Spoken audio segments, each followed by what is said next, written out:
If you want better results from large language models, it's not just about asking clever questions. You've got to be specific, set some constraints, and actually test what you're doing.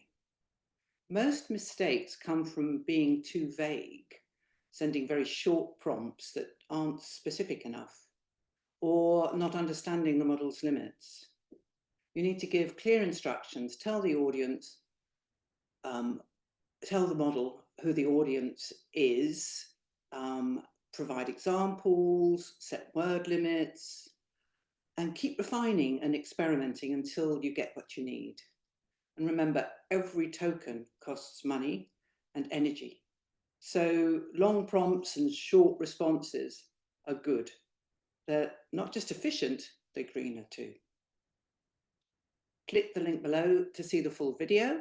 That is part 4 of lecture 1, Introduction to Prompt and Context Engineering. And if you want more, have a look at the whole playlist, the No Coder's Guide to Surviving Generative AI. The whole point of the series is to make everyone use AI with confidence without knowing how to code.